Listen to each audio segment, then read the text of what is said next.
The sun hung low in the Montana sky, casting long shadows across the fence post where Dahlia Newton knelt, her hands clasped together so tightly her knuckles had turned white. Tears streamed down her dirt-smudged face as she prayed with a desperation that seemed to ripple through the tall prairie grass surrounding her small figure. She hadn't heard the approaching hoofbeats until they stopped, nor did she notice the tall shadow that fell across her until a deep voice broke through her whispered pleas.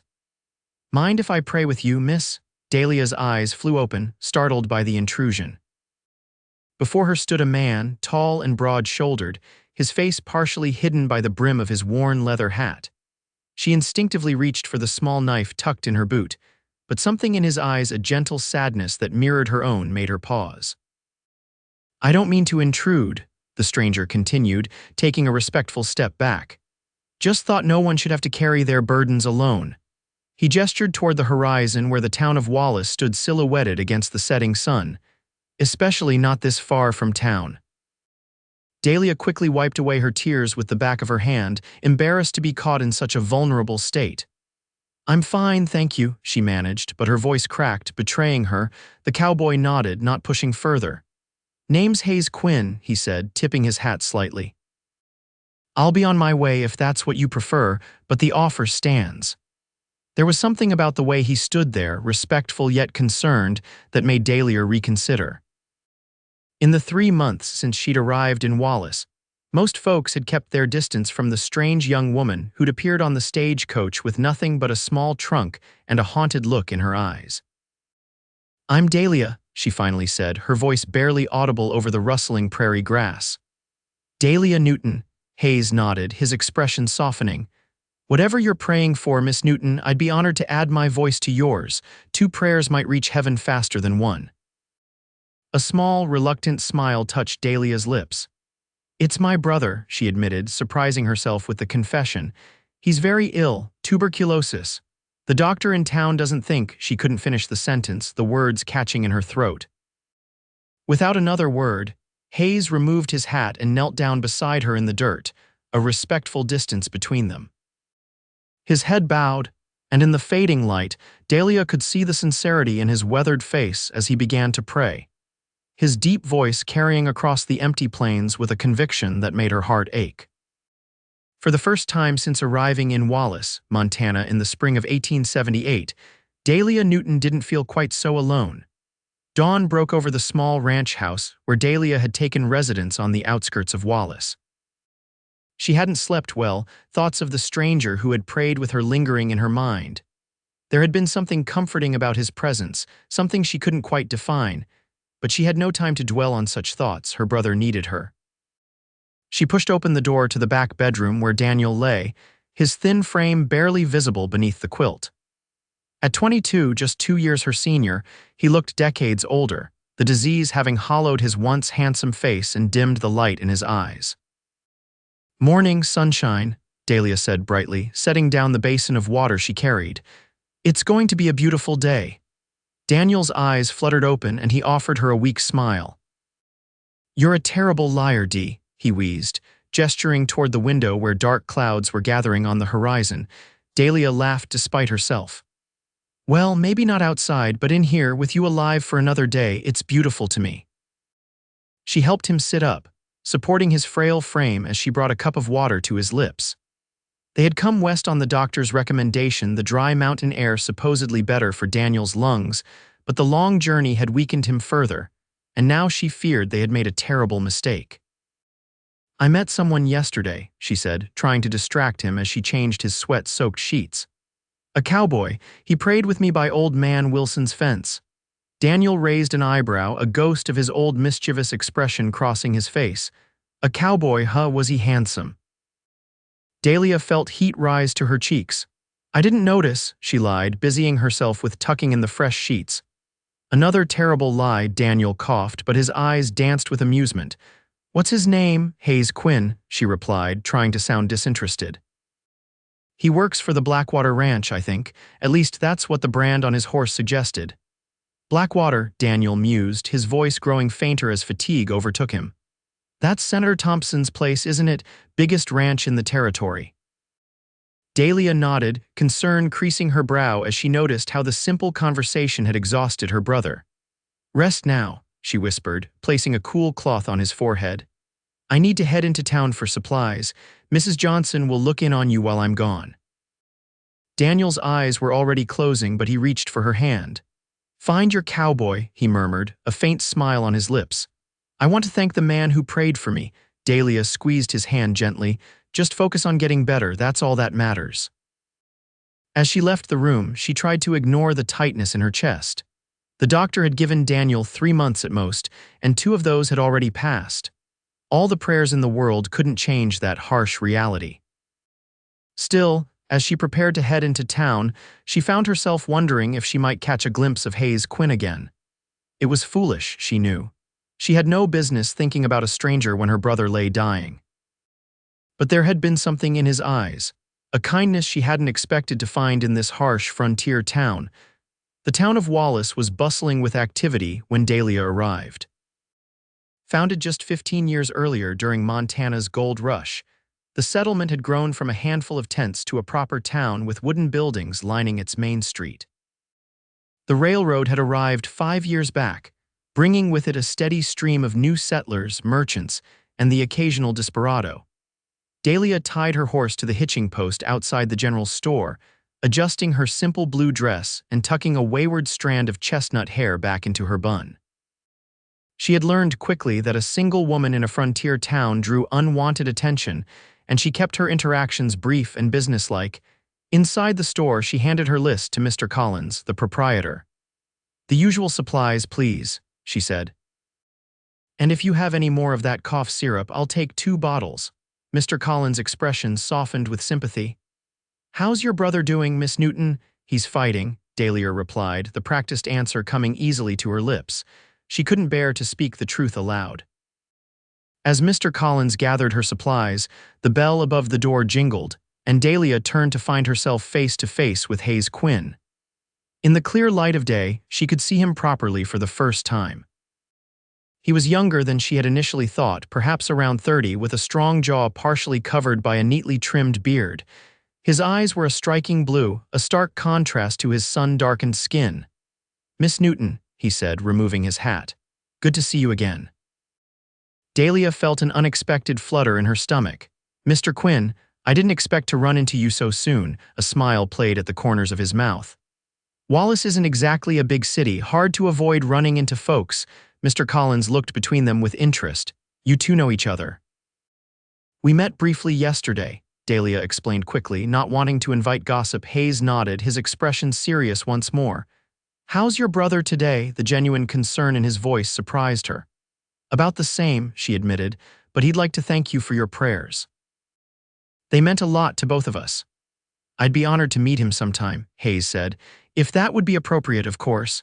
Before Dahlia could respond, the door burst open again, and a group of men entered, their loud voices filling the small space. At their center was a tall, imposing figure whom Dahlia recognized immediately as Senator Victor Thompson, owner of the Blackwater Ranch and the most powerful man in the territory. "Quinn," Thompson boomed, catching sight of Hayes. "Just the man I was looking for.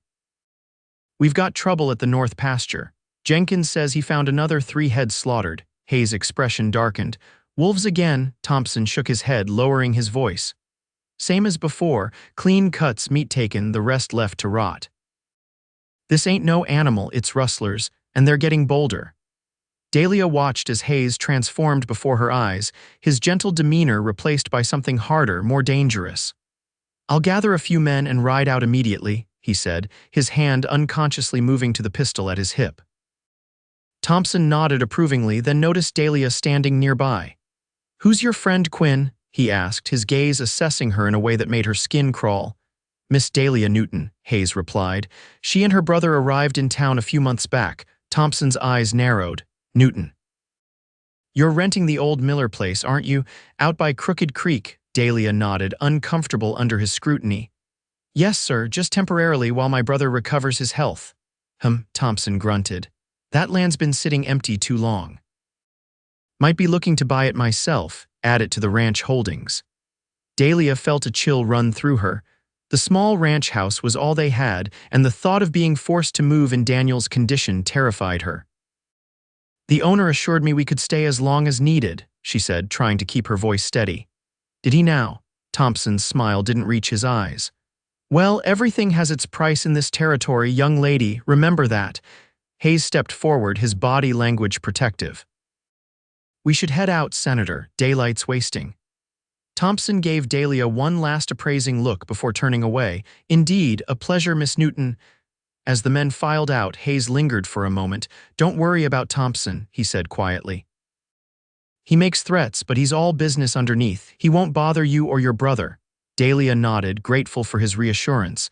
"Thank you, and be careful out there." Something flickered in Hayes' eyes. "I'd still like to meet your brother if you'd allow it, perhaps Sunday after church." "I'd like that," Dahlia found herself saying, surprised by her own eagerness. As he turned to leave, she suddenly called after him, "Mr. Quinn." He paused, looking back at her expectantly. "What exactly do you do for Senator Thompson? Are you a ranch hand?" A shadow of a smile crossed his face. "Something like that. I keep the peace." With that cryptic answer, he placed his hat back on his head and disappeared out the door. Mr. Collins chuckled as he finished packing her supplies. "Peace is a funny word for it," he remarked, accepting her payment. "Hayes Quinn is the senator's troubleshooter. Some call him a hired gun, though he's more than that. Man's got a reputation from here to Wyoming territory." Dahlia stared at the door, digesting this information. "A gunfighter, he seemed so gentle." "Oh, he's a decent enough fellow," Collins assured her. "Fair, honest, goes to church every Sunday, but I wouldn't cross him, Miss Newton. They say he's killed more men than Winter." As Dahlia rode home with her supplies, her thoughts were in turmoil. The kind stranger who had knelt beside her in prayer was also a dangerous man, someone people feared. It made no sense. Yet when she remembered the way he had stood between her and Thompson, the protective stance he had taken without hesitation, she couldn't help but feel that there was more to Hayes Quinn than his reputation suggested. And despite her better judgment, she found herself looking forward to Sunday. The next few days passed in a blur of routine. Dahlia tended to Daniel, whose condition seemed to worsen with each passing hour. The doctor visited, his grim expression telling her everything she needed to know without words being spoken. She prayed constantly, desperately, but the heaviness in her heart only grew. By Sunday morning. Daniel was too weak to be left alone, ending her plans to attend church and perhaps see Hayes again. Mrs. Johnson, the kind widow who lived half a mile down the road, offered to sit with him so Dahlia could at least get some fresh air, but she declined. Every moment with her brother now seemed precious beyond measure. She was sitting by Daniel's bedside, reading to him from his favorite book of poetry when a knock came at the door. Puzzled they rarely had visitors, Dahlia marked her place and went to answer it. Hayes Quinn stood on her porch, hat in hand, dressed in his Sunday best. Behind him, tied to her fence post, was his horse, and beside it a wagon containing what appeared to be a church organ. "Mr. Quinn," she said, momentarily speechless. "What are you doing here? You weren't at church," he said simply. "Reverend Jenkins mentioned your brother had taken a turn for the worse. I thought if you couldn't come to church, perhaps church could come to you." Dahlia stared at the organ, then back at Hayes. "You brought the church organ all the way out here," he shifted uncomfortably. "Just a small one, for the hymns, and well, I brought Reverend Jenkins too." He gestured toward the wagon where an elderly man was carefully climbing down. Tears sprang to Dahlia's eyes, unexpected and overwhelming. "I don't know what to say." "Say you'll let us in," Hayes replied gently. "No one should miss Sunday service, especially when they need it most." Before she could respond, Daniel called weakly from the bedroom. "Dee, who is it?" Hayes's eyes lit with understanding. "Is that your brother? I'd still like to meet him if that's all right." Dahlia hesitated only a moment before nodding and stepping aside. "Please come in, both of you." The next hour was unlike anything Dahlia could have imagined. Reverend Jenkins set up the small organ in their modest living room, while Hayes carried Daniel, wrapped in blankets, to a comfortable chair by the window. The small house filled with music as they sang hymns together, Daniel's weak voice joining in when he could manage. The Reverend gave a short sermon, speaking of hope and healing in a way that brought fresh tears to Dahlia's eyes. Throughout it all, Hayes sat quietly nearby, his presence a steady comfort. When the service ended, Reverend Jenkins discreetly suggested he might check on Mrs. Johnson, giving the others some privacy. Once he had gone, Daniel turned his attention fully to Hayes. "So you're the praying cowboy my sister told me about," he said, his voice raspy but warm. "Seems I owe you my thanks." Hayes shook his head. "No thanks needed. Just doing what any decent person would do." Daniel studied him with surprising intensity. "Decent people don't usually bring church organs to strangers' homes, Mr. Quinn." A slight flush colored Hayes's cheeks. "Well, your sister made quite an impression." Dahlia felt her own face grow warm at this admission. Daniel noticed and grinned weakly. "She has that effect on people, always has." "Daniel," Dahlia protested, embarrassed. "What, it's true," Daniel insisted before another coughing fit overtook him. Hayes quickly poured a glass of water from the pitcher on the side table, helping Daniel take small sips until the coughing subsided. His movements were gentle, practiced, as if he'd cared for the sick before. "You've done this before," Dahlia observed quietly. Hayes nodded, his eyes distant. "My mother, she had the same sickness. I was 14 when she passed." Daniel's eyes met Hayes's, a silent understanding passing between them. "How did you manage after she was gone?" "One day at a time," Hayes replied honestly. "Some days were harder than others. But she taught me that every sunrise is a gift, no matter how many you get." They talked for nearly an hour, Daniel asking questions about the Blackwater Ranch and Hayes's work there. Dahlia noticed that Hayes carefully avoided mentioning the darker aspects of his job, instead focusing on stories about breaking horses and the characters who worked the ranch. As Daniel began to tire, Hayes rose to leave. "I should let you rest," he said. "But I'd like to come back if that would be all right. Maybe bring some books or newspapers to help pass the time." "I'd like that," Daniel replied, his eyes already drooping. "Dahlia could use the company even more than I could." "Daniel," Dahlia exclaimed, mortified. Her brother merely smiled sleepily. "Life's too short for games, Dee. You like him, he likes you. Why pretend otherwise?" Hayes looked at Dahlia, a question in his eyes. She found she couldn't look away, couldn't deny the connection that had formed between them in such a short time. "I'll walk you out," she finally said, helping Daniel back to his bed before joining Hayes on the porch. They stood in awkward silence for a moment, the afternoon sun casting long shadows across the yard. "Your brother is quite direct," Hayes finally said, a smile tugging at his lips. Dahlia sighed. "He's always been that way, even more so now that he's—" She couldn't finish the sentence. Hayes nodded, understanding without her having to say it. "Dahlia," he said, using her first name for the first time, "I want to help if you'll let me. Not just with church services or books, but with anything you need." She looked up at him, studying his face. "Why, you hardly know us." "I know enough," he replied simply. "I know you're facing this with more courage than most people ever need to show.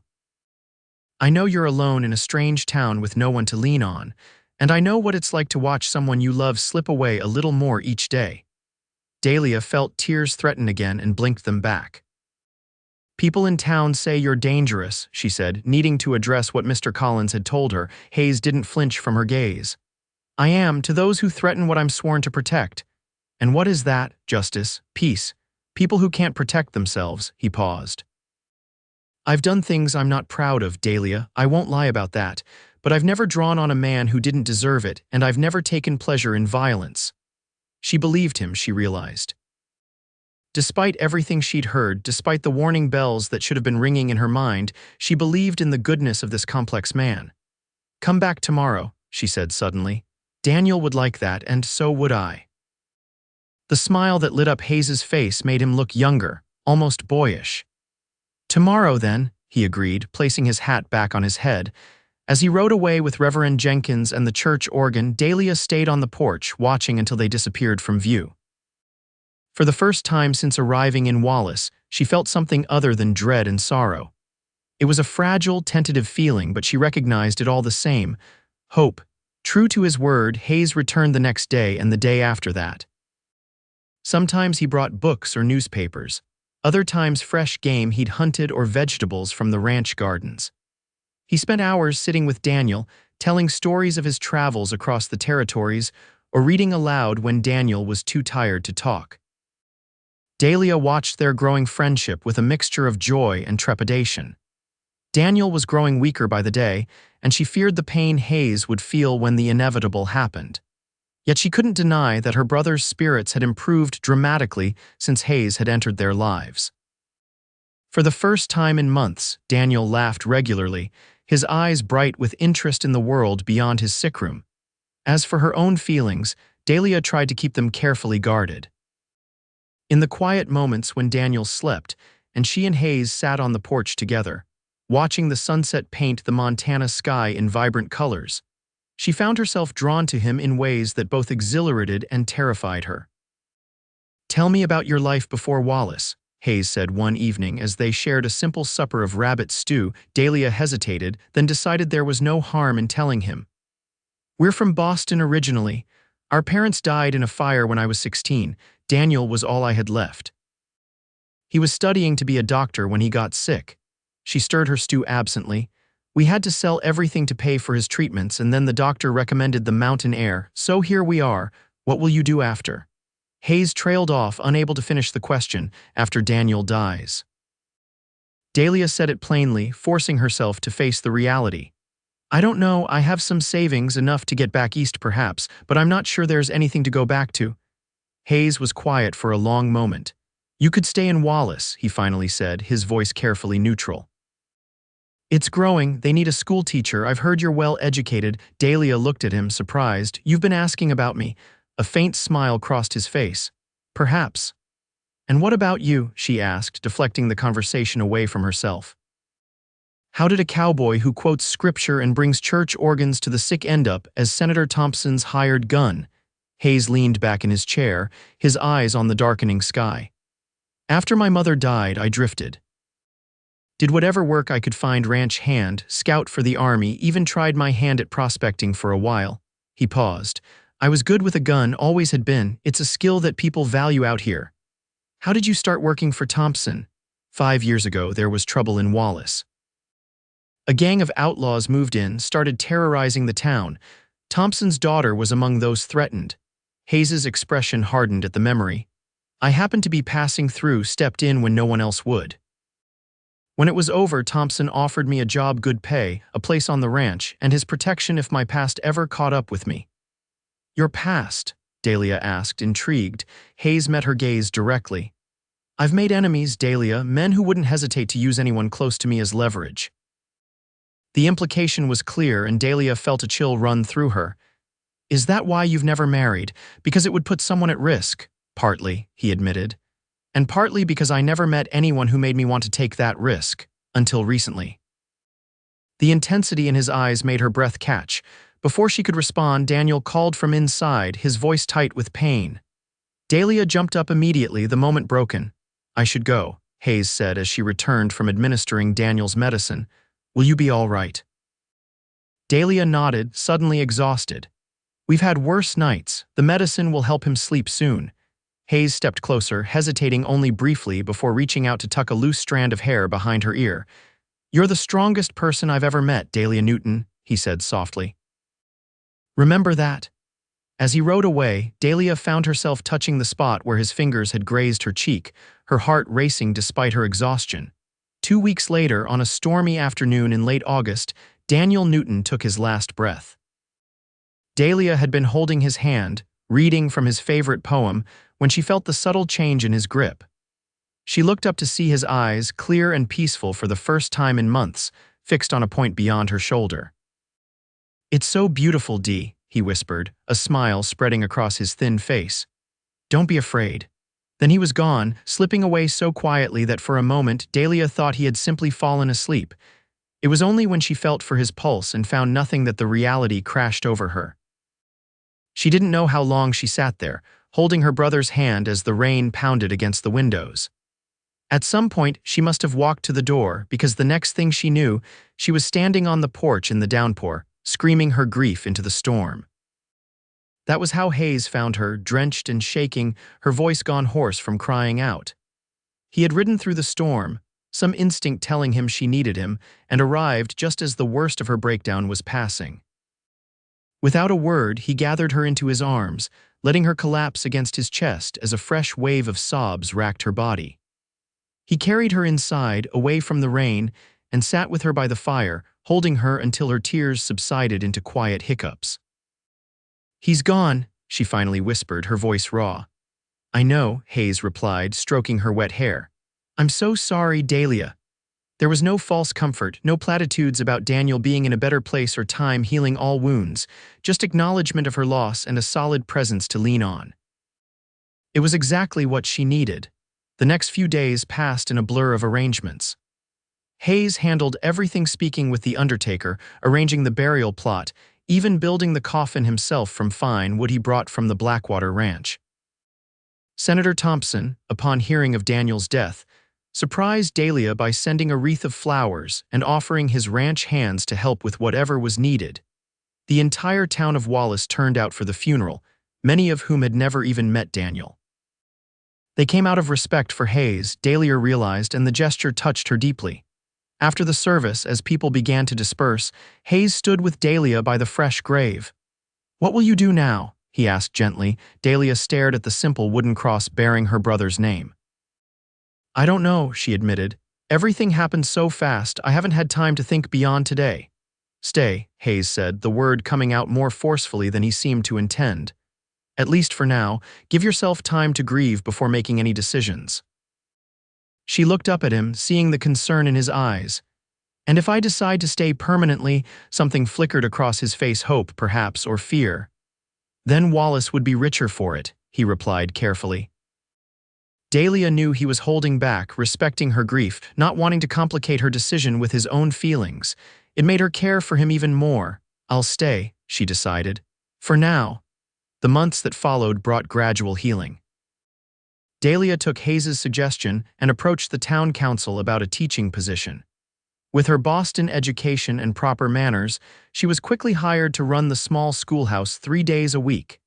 Hayes remained a constant presence in her life, though he was careful to maintain propriety. He often rode out to check on her, bringing supplies or simply sitting on her porch to talk. Sometimes they rode together, exploring the beautiful Montana countryside around Wallace. He taught her to shoot, insisting that a woman living alone should be able to protect herself, and was suitably impressed when she proved to be a natural marksman. As autumn turned the aspen trees golden and the first hints of winter touched the mountains, Dahlia realized she had fallen deeply in love with Hayes Quinn. The realization didn't shock her. It felt more like acknowledging something that had been true for a long time. What did surprise her was the day Hayes rode up to her small ranch house looking unusually nervous, a formal envelope in his hand. "Senator Thompson is hosting a harvest celebration at the Blackwater Ranch next Saturday," he explained, handing her the invitation. "There will be dancing, food, all the important folks from the territory." Dahlia looked at the elegant invitation, then back at Hayes. "And you're inviting me to attend with you?" he nodded, removing his hat and running a hand through his dark hair. "As my guest, yes, if you'd like to, that is." The formal nature of the invitation, so different from their usual easy companionship, made Dahlia smile. "Are you courting me, Mr. Quinn?" she asked, a teasing note in her voice. Hayes met her gaze directly, all nervousness suddenly gone. "Yes, Miss Newton, I believe I am, if you'll have me." The simple honesty of his response stole her breath away. "I would be honored to attend with you," she managed to say, her heart racing. Hayes' smile was like sunrise breaking across the plains. "I'll pick you up at 4 o'clock, he said, placing his hat back on his head. "And Dahlia?" "Yes." "Wear something pretty. I want every man there to envy me." As he rode away, Dahlia clutched the invitation to her chest, a mixture of excitement and trepidation filling her. A public appearance with Hayes Quinn at such a prestigious event would signal to everyone in Wallace that they were officially courting. There would be no turning back after that, not that she wanted to turn back. But a small voice in her head reminded her of what Hayes had said months ago about his enemies and the danger they posed to anyone close to him. By accepting his invitation, she was accepting that risk as well. Yet as she watched his retreating figure, straight-backed and proud in the saddle, Dahlia knew there was no choice to make. Whatever dangers lay ahead, they would face them together. The Blackwater Ranch sprawled across thousands of acres of prime Montana territory, its main house a massive structure of timber and stone that dominated the landscape. As Hayes drove the buggy up the long drive, Dahlia stared in awe at the grandeur before her. "It's like a palace," she remarked, adjusting the blue silk dress she had splurged on for the occasion. It had cost nearly a month's teaching wages, but the look in Hayes's eyes when he had first seen her made every penny worthwhile. "Thompson likes to show off his success," Hayes replied, guiding the horses toward the front entrance where liveried servants waited to assist arriving guests. "He started with nothing, built all this himself. Can't blame a man for being proud of that."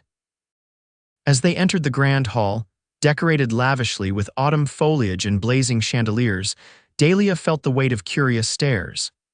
Hayes Quinn, with a woman on his arm, was apparently quite the spectacle.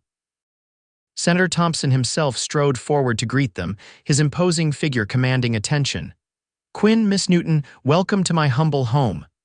His booming voice carried across the room, ensuring everyone knew he approved of their presence. "Senator," Hayes nodded respectfully. "Thank you for the invitation." Thompson's eyes moved to Dahlia, assessing her finery with approval. "Miss Newton, you are a vision. Quinn is a lucky man." "Thank you, Senator," Dahlia replied politely. "Your home is magnificent." "Indeed it is," came a new voice, and Dahlia turned to see a striking young woman approaching. She was perhaps 25, with Thompson's commanding presence but a delicate beauty that must have come from her mother. Father always did know how to impress. "Miss Aliner," Hayes said, inclining his head slightly. "May I present Miss Dahlia Newton?" "Dahlia, this is Aliner Thompson, the senator's daughter." "The school teacher," Aliner said with a smile that didn't quite reach her eyes. "How lovely to finally meet you. Hayes has spoken of you often." "Has he?" Dahlia replied, suddenly aware of some undercurrent she didn't understand. "All good things, I hope." "The very best," Aliner assured her, taking Dahlia's arm. "Come, let me introduce you to everyone. Hayes' father needs to speak with you about some ranch business." "You don't mind if I borrow your companion, do you?" Before either could object, Aliner was steering Dahlia away toward a group of well-dressed women, leaving Hayes looking after them with a worried expression. "Don't look so concerned," Aliner said, noticing Dahlia's backward glance. "I don't bite much." Dahlia straightened her spine, refusing to be intimidated. "I wasn't concerned, merely curious about what seems to be an interesting history between you and Mr. Quinn." Aliner's laugh was genuinely amused. "Direct, aren't you? I like that." "Yes, there is history there, but not the kind you're thinking. Hayes saved my life 5 years ago. Those outlaws he dealt with, they had kidnapped me, planned to use me to extort money from Father." "I didn't know," Dahlia said, surprised by this revelation. "Few do. Father prefers it that way." Aliner's expression softened. "Hayes Quinn is the finest man I've ever known, Miss Newton. Loyal to a fault, honest when it counts, and braver than any 10 men combined. If he's chosen you, it's because he sees those same qualities in you." Before Dahlia could respond, they had reached the group of women, and Aliner was making introductions. The next hour passed in a whirl of polite conversation, dancing, and elaborate refreshments. Dahlia found herself enjoying the elegance of the evening, though she constantly sought Hayes with her eyes, finding comfort whenever their gazes met across the crowded room. It was during a lull in the festivities, as Dahlia was enjoying a moment of quiet on the mansion's wide veranda, that trouble arrived. The sound of approaching horses, too many and too fast for casual visitors, broke the genteel atmosphere. Hayes appeared at her side instantly, his hand moving to the gun he wore even with his formal attire.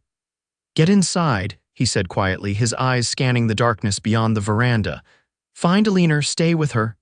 "What is it?" Dahlia asked, already moving toward the door. "Probably nothing," Hayes replied, but his tense posture belied his words. "Just a precaution." Inside, the party continued unaware, but Dahlia noticed Senator Thompson and several men, including the sheriff, moving purposefully toward the front entrance. She found Aliner near the refreshment table, chatting with an elderly couple. "Something's happening," Dahlia whispered, drawing Aliner aside. "Hayes asked me to stay with you." Aliner's cheerful expression vanished, replaced by alert concern. "How many riders did you hear? I'm not sure." "Several." Aliner nodded, casually but firmly steering Dahlia and the elderly couple toward a side door. Mrs. Langdon isn't feeling well, she announced loudly to those nearby. We're just going to get her some air in the garden. Once they were in the hallway, Eleanor's demeanor changed completely. The garden room, she said to a passing servant, quickly and inform my father.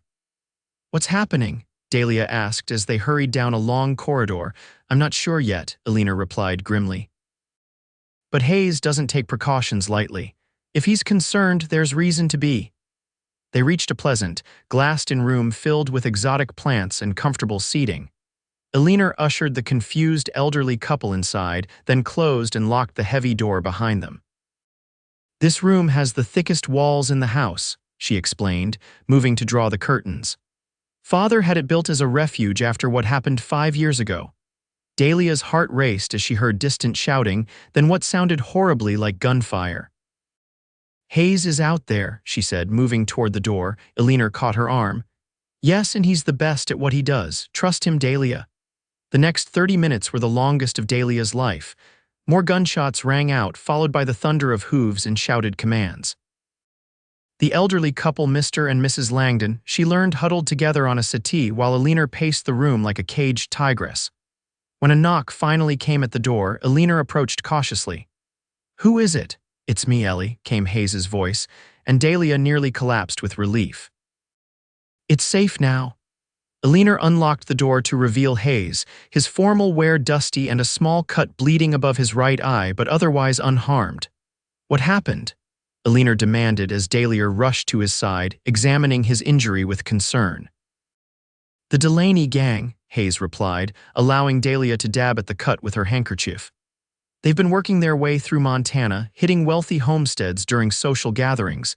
Seems they thought the Blackwater Ranch would be their biggest score yet. Were they captured? Dahlia asked. A grim look crossed Hayes's face. 2 dead, 3 captured. The sheriff has them. 1 got away, Jim Delaney himself, unfortunately. Eleanor cursed under her breath, earning a shocked look from Mrs. Langdon. Father will be furious. He already is, Hayes confirmed. But everyone's safe, that's what matters. The party's over, though. We're sending folks home with an escort. As they made their way back to the main house, Dahlia noticed Hayes kept her close, his hand never far from his weapon. The beautiful evening had been shattered, the elegant guests now hurrying to their carriages with fearful glances over their shoulders. Senator Thompson stood in the grand entrance hall, issuing orders to his men. When he saw Hayes, he broke off mid-sentence to stride over. Quinn, I want that last Delaney found. Tonight, take whatever men you need. Hayes nodded, but Dahlia felt him tense beside her. I'll organize a search party immediately, Senator. Thompson turned to Dahlia, his expression softening slightly. Miss Newton, I apologize for the disruption. One of my men will see you safely home. I'll take her myself, Hayes said firmly. Thompson frowned. I need you leading the search, Quinn. I'll join the search after I've seen Miss Newton safely home, Hayes insisted, a note of steel entering his voice that Dahlia had never heard before. I won't have her traveling alone tonight. The 2 men locked eyes in a silent battle of wills. To Dahlia's surprise, it was Thompson who looked away first. Very well, he conceded. But don't delay. Delaney is wounded and desperate. That makes him more dangerous than ever. The ride back to Dahlia's small ranch house was tense and silent. Hayes kept one hand on the reins, the other on his gun, his eyes constantly scanning the darkened landscape. Only when they reached her property did he seem to relax slightly. I'll check the house first, he said as he helped her down from the buggy. Stay here. Dahlia waited anxiously as Hayes moved through her small home, room by room, ensuring no danger lurked within. When he finally emerged onto the porch and signaled for her to come inside, she practically ran to him. You're leaving, aren't you? She asked as they stood in her modest sitting room. To hunt for this Delaney person, Hayes nodded, his expression troubled. I have to. The man's dangerous, Dahlia. He's killed women and children before. As long as he's free, no one in this territory is safe. Including me, Dahlia said, understanding dawning. That's why you were so insistent on bringing me home yourself. You think he might come after me to get to you. Hayes's silence was answer enough. Stay here tonight, she suggested, reaching for his hand. Join the search in the morning. Surely it would be safer than tracking an outlaw in the dark. Dahlia, Hayes began, his voice strained. I'm not afraid, she interrupted. Not of Delaney, not of what people might say if you stay. I'm only afraid of losing you before I've even truly had you." Hayes stared at her, conflict clear in his eyes. "I can't put you at risk."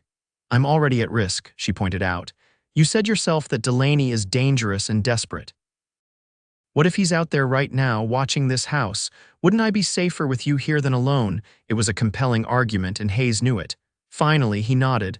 "I'll stay," he agreed, "but I'll leave at first light." Relief washed over Dahlia.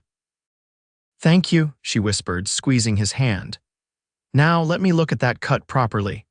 As she tended to his injury, cleaning it carefully with water and applying a small bandage, Dahlia became acutely aware of their proximity, of the intimacy of the moment. Hayes seemed to feel it too, his breathing growing shallow as her fingers gently traced the edge of the cut. "Dahlia," he said, his voice rough with emotion, "there's something I need to tell you." She lowered her hands, meeting his gaze. "What is it?" "I love you," he said simply. "I've loved you since that first day by the fence post, when you looked up at me with tears on your face and still had the courage to pray." Dahlia's heart soared at his words. "I love you too, Hayes," she replied, her voice steady despite the emotion threatening to overwhelm her. "I think I have almost from the beginning." Hayes reached out, cupping her face in his hands with exquisite tenderness. "I want to build a life with you, Dahlia, but my work, the dangers that come with it, are part of who you are," she finished for him. "I accept that, Hayes, all of it." Slowly, giving her every chance to pull away, he leaned forward and kissed her.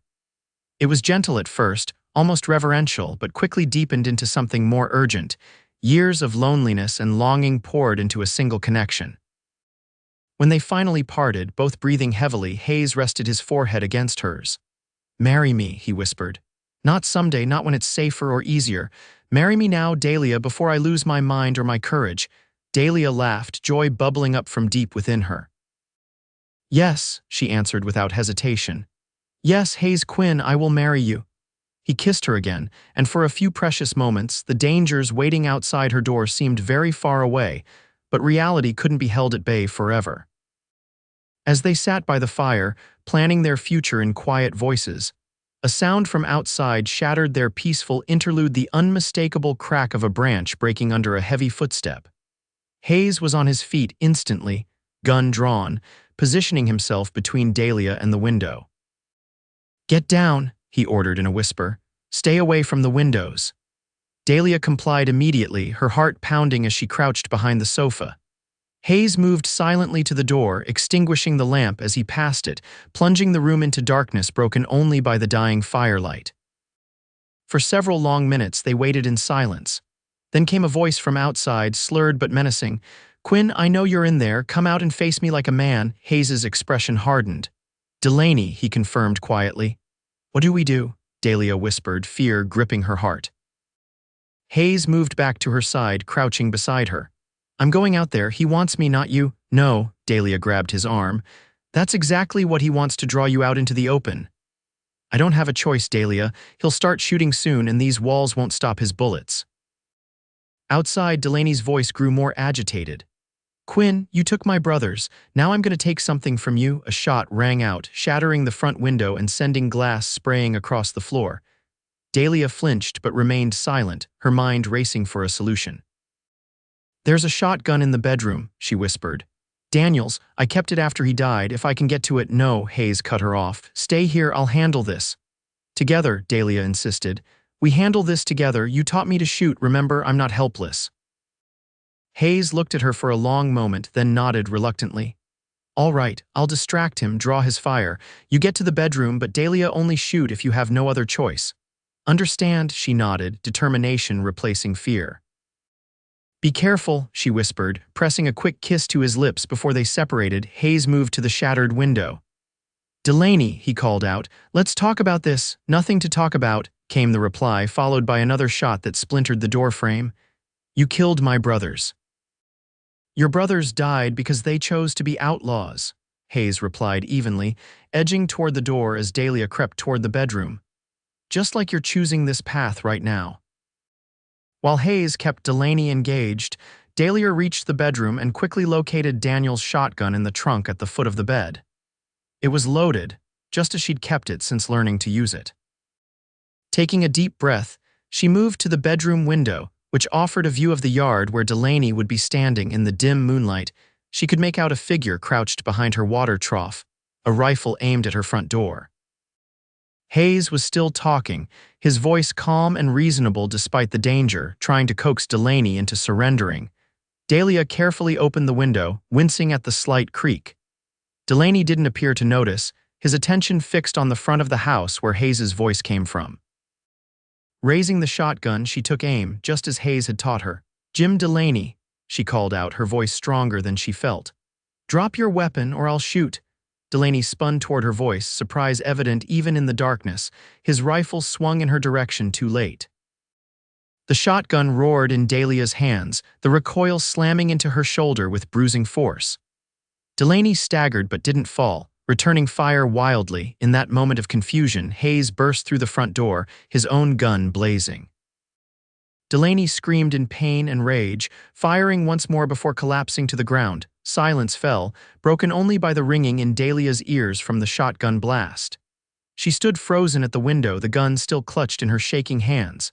"Dahlia," Hayes's voice called, panic edging his tone. "Dahlia, I'm here," she managed to reply, lowering the shotgun. "I'm all right." She made her way back through the house to find Hayes kneeling beside Delaney's motionless form, checking for signs of life. The outlaw's face was ghostly pale in the moonlight, his chest still. "Is he?" she asked, unable to finish the question. Hayes nodded grimly. "Yes, your shot hit him in the shoulder. Mine got him in the chest." Dahlia felt oddly numb as she stared at the dead man. She had never seen death by violence before, had never imagined she would play a part in it. "What happens now?" she asked quietly. Hayes stood, holstering his gun before taking the shotgun gently from her still trembling hands. "Now I ride for the sheriff and we end this properly." He studied her face with concern. "Are you truly all right?" Dahlia considered the question honestly. "I will be," she decided. "He would have killed us both, Hayes. I know that. I won't regret defending our lives." Hayes pulled her into his arms, holding her tightly against his chest. "I'm so sorry you had to do that," he whispered into her hair. "I never wanted this life for you." "It's not the life I expected," Dahlia admitted, "but it's the one I've chosen with you, and I wouldn't change that decision, Hayes, not for anything." The aftermath of that night brought changes to Wallace and to their lives. The death of Jim Delaney marked the end of a notorious outlaw gang that had terrorized 3 territories. Hayes Quinn was hailed as a hero once again, though he shrugged off the praise uncomfortably. Dahlia's role in the confrontation became something of a legend in town, the schoolteacher, with the steady aim earning her respect from even the most traditional townspeople. Senator Thompson, upon hearing the full story, personally visited Dahlia to express his gratitude. "Quinn's a fortunate man to have found a woman of your mettle, Miss Newton," he declared, his booming voice filling her small house. "I hope he has the sense to marry you before someone else snatches you up." "He's already proposed, Senator," Dahlia informed him with a smile, "and I've accepted." Thompson roared with delight at this news. "Excellent. Then you must allow me to host the wedding at the ranch. No arguments, my dear. Consider it my gift to the man who saved my family twice over now." And so, 6 weeks later, on a crisp October morning with the mountains blazing with autumn colors, Dahlia Newton became Dahlia Quinn in a ceremony that brought together the entire town of Wallace. The Blackwater Ranch was transformed for the occasion, with flowers adorning every surface and tables groaning under the weight of a feast fit for royalty. Hayes, resplendent in a new black suit, waited nervously at the altar constructed in the ranch's extensive gardens. When Dahlia appeared, walking alone down the aisle in a gown of ivory silk, Eleanor's gift, his face transformed with such naked adoration that several guests were seen dabbing at their eyes. "Dearly beloved," Reverend Jenkins began, beaming at the couple before him. "We are gathered here today to witness the union of 2 souls who found each other in the most unexpected of circumstances." As Dahlia repeated her vows, her voice clear and unwavering, she reflected on the extraordinary journey that had brought her to this moment. She had come to Wallace broken and desperate, with nothing but her dying brother and her prayers to sustain her. Now she stood surrounded by friends, joining her life to a man whose strength and tenderness had healed her wounded heart.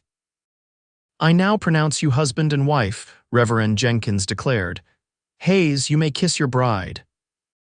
As Hayes swept her into his arms to the cheers and applause of the assembled guests, Dahlia knew with absolute certainty that this man, this place, this life was exactly where she was meant to be. 5 years later, Dahlia Quinn stood on the porch of their ranch house, watching as her husband taught their 4-year-old son, Daniel, to ride his pony in the fenced yard. Little Eleanor, just 2, clung to her mother's skirts, golden curls bouncing as she jumped up and down with excitement. "Mama, I ride too," she declared, pointing imperiously toward her brother. Dahlia laughed, scooping up her daughter. "Not yet, my love, when you're a bit bigger like Daniel." The last 5 years had brought more joy than Dahlia could have imagined possible. Hayes had left his position as Thompson's troubleshooter shortly after their marriage, using their combined savings to purchase a modest ranch bordering Dahlia's small property. With hard work and Hayes's knowledge of cattle, they had gradually expanded, building a comfortable life for themselves and their growing family. Dahlia continued teaching at the Wallace Schoolhouse 2 days a week, finding fulfillment in educating the town's children. Hayes had discovered an unexpected talent for breeding and training horses, developing a reputation throughout the territory for his fine stock. Together, they had created a home filled with love, laughter, and the simple pleasures of family life, not that there hadn't been challenges. Hayes's past had indeed followed them occasionally, bringing tense moments when strangers rode onto their property asking questions or looking to settle old scores. But with each passing year, those incidents grew rarer, as if time itself was healing the wounds of his former life. Now, watching him lift Daniel from the pony with a proud grin, his dark hair touched with the first hints of silver at the temples, Dahlia felt a contentment so profound it brought tears to her eyes. "What's this?" Hayes asked, noticing her emotion as he approached with Daniel perched on his shoulders. "Tears on such a fine day." "Happy tears," Dahlia assured him, reaching up to touch his face lovingly. "I was just thinking about how blessed we are." Hayes's expression softened as he set Daniel down and took Eleanor from Dahlia's arms, swinging the giggling toddler up onto his hip. "That we are," he agreed, leaning in to kiss his wife tenderly. "More blessed than I ever deserved to be. Do you ever miss it?" Dahlia asked quietly. "The excitement, the danger," Hayes considered the question seriously. "Sometimes," he admitted, "in the way a man might miss the recklessness of youth, but then I look at you, at our children, at everything we've built together, and I know I made the right choice." He smiled, that same smile that had captured her heart by a fence post all those years ago. "Besides, life with you is never dull, Dahlia Quinn." "Papa," Daniel interrupted, tugging at Hayes's pants leg, "can we go see the new foal again, please?" "You promised we'd name it today," Dahlia reminded him. "Eleanor wants to call it Buttercup regardless of whether it's a colt or a filly," Hayes laughed, the sound warming Dahlia's heart as it always did. "Well, we can't disappoint the lady of the house, can we? Come on, kids. Let's go see if Buttercup suits our new arrival." As they walked together toward the stables, the children racing ahead with excited chatter, Hayes took Dahlia's hand in his, their fingers intertwining with the easy familiarity of long love.